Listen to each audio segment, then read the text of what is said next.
Become a patron at www.patreon.com/Golden Era Bookworm for hard to find books, scans of rare photos, and articles on the golden era of bodybuilding. Hi everybody, Golden Era Bookworm here, and today I'm going to be talking about why Vince Gironda recommended training legs for bigger arms. And yes, you heard that right. But believe it or not, science has now backed up this claim from Vince Gironda, and I will expand on that a little later.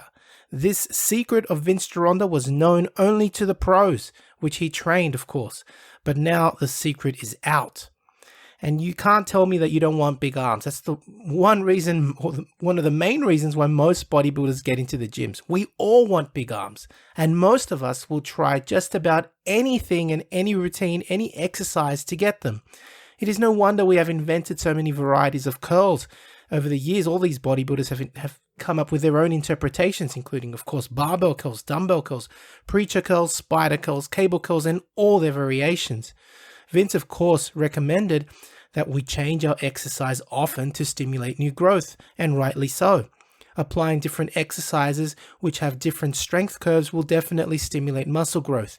However, Vince had other tricks up his sleeve that he reserved for the pros. In reading Balanced Arms and many of other Vince Gironda's books and literature, one of the most interesting and intriguing, even puzzling recommendations I have ever read from Vince has to be the following statement found in his book, Balanced Arms. Quote, "Another point I must make is that to acquire bigger arms, you must include some leg work. You will gain 15% more arm size by including leg work on the off day. The reason for this is that muscle is developed only in ratio with the amount of nerve force developed, and leg work generates the greatest amount of nerve force of any single body part." Besides this statement, Vince has advocated the use of movements such as hyperextensions, and at the more advanced level, even different forms of squats in combination with arm workouts, as described in the Pro Series and the Master Series for arm growth, claiming that these exercises, these movements, have an effect on our metabolism and on our endocrine system. But these statements are just really out there, aren't they? And of course you must be thinking, what? You read right. Here we go again. A lot of people must be thinking, here we go again. Vince can't be serious about using leg exercises for bigger arms. But yes, he was. Back then, Vince understood the necessity of leg training to increase the metabolism of bodybuilders to increase strength and muscle mass. Vince had some rather radical ideas about training that would later be proven by science, and this is one of them. There are numerous studies now suggesting that immediately after performing heavy compound lower body exercises such as the deadlift and squat, there is a momentary increase in both growth hormone and testosterone, which can aid in achieving the anabolic environment necessary for overall body growth. It is no wonder that such compound exercises are included in basic mass building programs targeted to beginners. On top of that, these compound movements also do generate the greatest amount of nerve force. This is also scientifically proven. In this regard, of course, Vince Gironda is definitely right. But what about with training arms? This is a whole other level. Will training legs actually boost your arm growth? Let's see what science has to say. Well, all I have to say is that yes, science has proven Vince Gironda was right again. That's right. You might be tearing your hair out by now, and I understand, but it's true. Norwegian researchers Ronestad and colleagues elegantly demonstrated in 2010 that training your legs immediately before training your biceps actually creates bigger and stronger biceps than training arms alone. And that is without training them with leg exercises. How was this achieved? Well, it's actually by manipulating the body's response to hormones during exercise. At least that is what the study concluded. They also discuss that these compound exercises do generate greater nerve force. There is better muscular coordination in the body, better stimulation of all muscle fibers, and therefore, yes, Vince was also possibly right about that, although that has not been proven in this study. What they did show was definitely there was an increase in the body's response to hormones, and this may have also an influence on how one responds to arm exercises following a leg workout. Now let's have a look at this research paper. I love going through these particular papers that prove Vince's theories. The study, which appeared in the European Journal of Applied Physiology, sought to determine the influence of transient elevated endogenous hormone concentrations during exercise on strength training adaptations, namely, basically the effect of testosterone and growth hormone generated naturally through leg exercise movements so the effect of these hormones on strength and hypertrophy. 9 subjects performed 4 unilateral strength training sessions per week on the elbow flexors, namely the biceps and the brachialis, for 11 weeks. During 2 of the weekly sessions, leg exercises were performed with the goal of acutely increasing the systemic anabolic hormone concentration immediately before the exercises for one of the elbow flexors, for one of the arms basically. This protocol was called the leg and arm protocol. On the other 2 weekly training sessions, the opposite elbow flexors, so the opposite arm, was trained without prior leg exercises. And this protocol was called the arm-only protocol. By randomizing one arm of the subjects to serve as a control for the other, and the other being experimental, the researchers ensured that both arms had the same nutritional and genetic environment. That's brilliant. I thought that was a brilliant touch to this study because it immediately allows for any random results to be basically cancelled out by the person themselves. It's brilliant. Now, the results from the study show that the serum testosterone and growth hormones were both significantly increased during the leg and arms protocol session, whilst no hormonal changes occurred in the arms only protocol. This is obvious in the figure taken directly from the study. Both routines, that is arms only and leg arms protocol, both increased the 1 rep max in the biceps curl, also the peak power in the elbow flexor and muscle volume of the elbow flexors. Again, the figures are taken directly from the study. However, only the leg and arm protocol achieved an increase in cross-sectional area in the bicep, while no changes occurred in arms only protocol. Again, the figure from the study clearly demonstrates this results. So this is really, really awesome.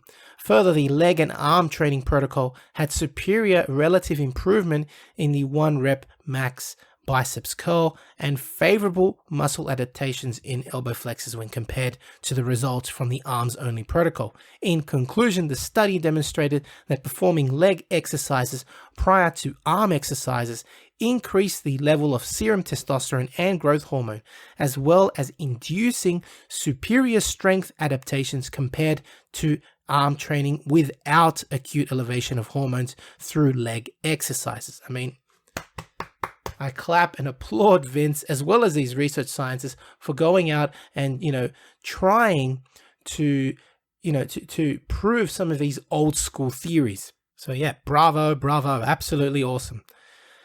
As Vince suggested, including leg exercises prior to your arm workout will boost arm hypertrophy. Science has clearly demonstrated that now.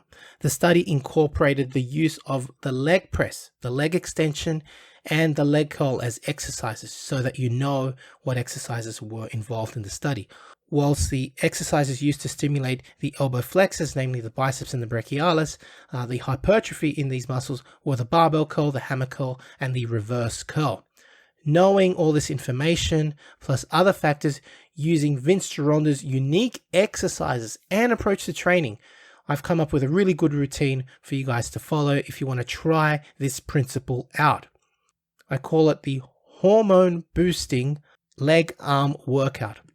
So what you would do is obviously perform the first 3 exercises listed here prior to your arm workout, and that is front squats for 3 sets of 10 repetitions, leg extensions for 3 sets of 10 repetitions, and the leg curl 3 sets of 10 repetitions. This is, of course, is not fixed. You can do something similar to this. You can also do back squats or leg press, whatever you want, as a major movement, but this is just a recommendation.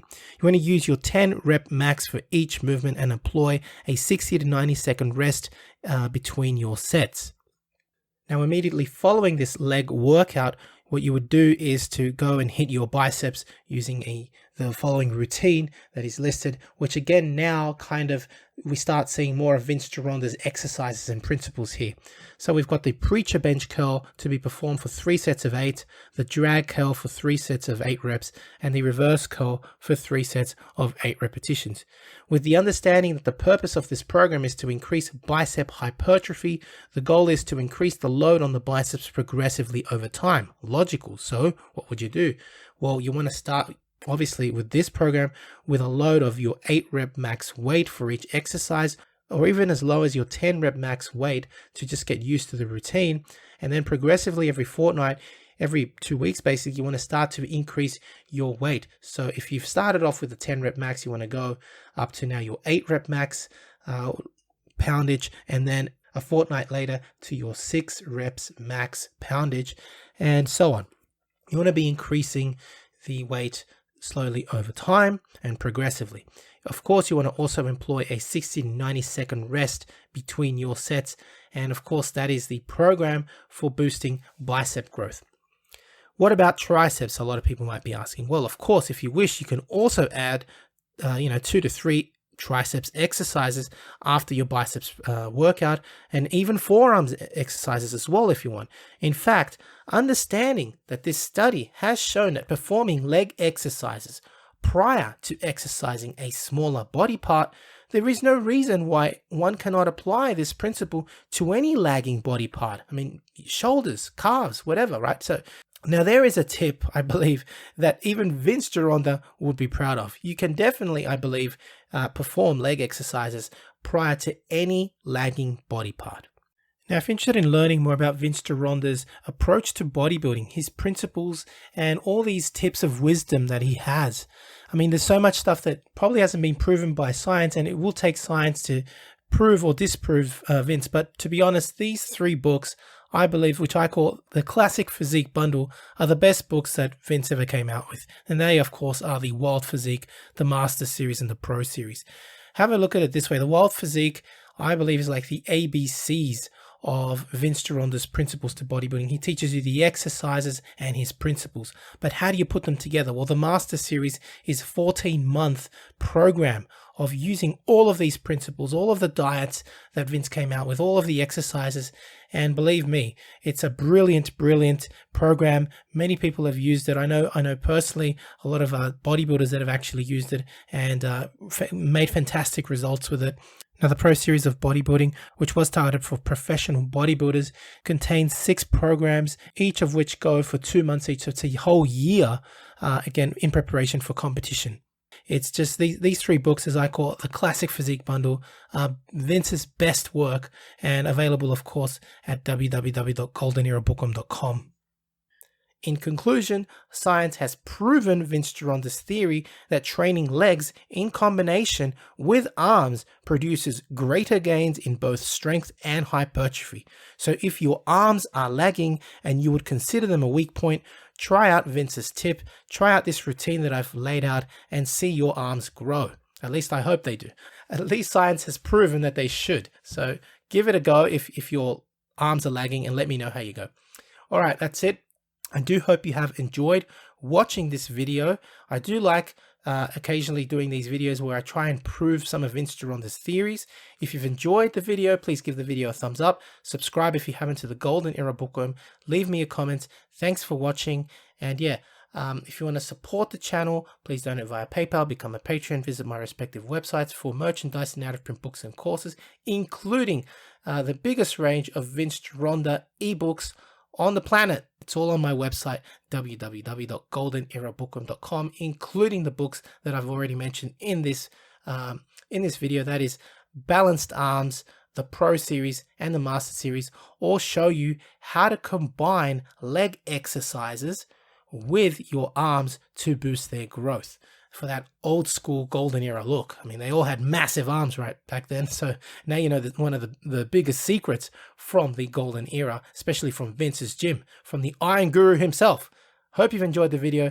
This is the Golden Era Bookworm saying bye for now. To support your favorite YouTube channel, please visit teespring.com/stores/Golden Era Bookworm for merchandise, including t-shirts, hoodies, face masks, phone cases, and much, much more. Once again at teespring.com/stores/Golden Era Bookworm. And for an entertaining look at the history of bodybuilding's supplement industry, I would highly recommend watching Subs the Movie, which I have collaborated in, available at Amazon Prime and Vimeo.